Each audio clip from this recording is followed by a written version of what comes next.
US के लगातार हमलों से भड़का ईरान, कहा खुले तौर पर नियमों का उल्लंघन हो रहा है। यूएन को किस बात पर चेताया? ये बात यूएन में भी कई बार उठ चुकी है कि किस तरह अमेरिका उल्लंघन कर रहा है अपने नियमों का, जो सीज फायर हुई थी। अब जानते हैं आखिर क्या होने वाला है आगे।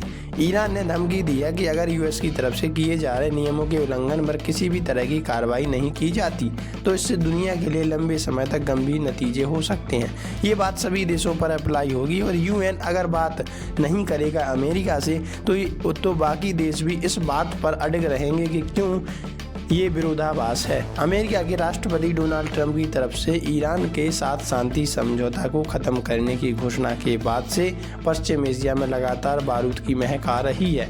अमेरिका लगातार ईरानी ठिकानों को अपना निशाना बनाकर हमले कर रहा है। वहीं दूसरी तरफ ईरान की सरकार ने इन अमेरिकी हमलों की कड़ी निंदा की है। अमेरिका की तरफ से लगातार किए जा रहे हमलों को लेकर ईरान के विदेश मंत्रालय ने गुरुवार 16 जुलाई 2026 को एक आधिकारिक बयान जारी किया है। बयान में ईरानी विदेश मंत्रालय ने कड़ी निंदा करते हुए अमेरिकी हमलों को ईरानी राष्ट्र के खिलाफ युद्ध अपराध करार दिया।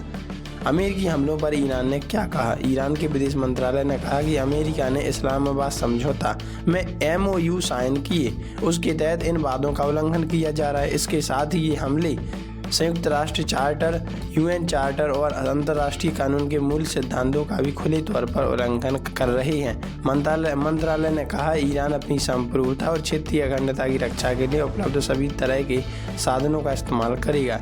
ईरान का प्रतिशोध संयुक्त राष्ट्र और अंतर्राष्ट्रीय समुदाय की उस जिम्मेदारी को कम नहीं करता जिसके तहत आक्रामक कार्रवाई करने वालों को जवाबदेह ठहराया जाना चाहिए। ईरान की UN को धमकी और US पर आरोप। ईरान के विदेश मंत्रालय ने अपने आधिकारिक बयान में धमकी दी है कि अगर अमेरिका की तरफ से किए जा रहे अंतर्राष्ट्रीय कानूनों के नियमों के उल्लंघन पर इसी तरह से उदासीनता बरती जाती है और किसी भी तरह की कार्रवाई नहीं की जाती, इससे दुनिया के लिए लंबे समय तक गंभीर नतीजे हो सकती हैं। ईरान ने कहा कि अमेरिका ने मध्यस्थता के जरिए हुए इस्लामाबाद समझौते पर साइन करने के महज 20 दिनों बाद से ही उल्लंघन कर दिया।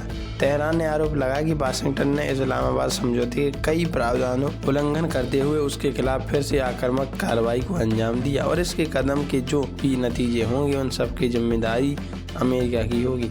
खाड़ी के पड़ोसी देशों ने ईरान की अपील। ईरान विदेश मंत्रालय ने इस दौरान पर्शियन गल्फ के पड़ोसी देशों से भी अपील की है कि वे अपनी जमीन का इस्तेमाल ईरान के खिलाफ किसी भी कार्रवाई के लिए ना कर दें। इलाके में स्थायी सुरक्षा सिर्फ और सिर्फ क्षेत्रीय देशों के बीच सहयोग, आपसी समझ और भरोसे के जरिए ही सुनिश्चित की जा सकती है। क्षेत्रीय सुरक्षा को किसी भी विदेशी सैन्य मौजूदगी और अमेरिका के विनाशकारी हस्तक्षेप के बिना ही स्थापित किया जाना चाहिए। वैसे आप इस बारे में क्या राय रखते हैं?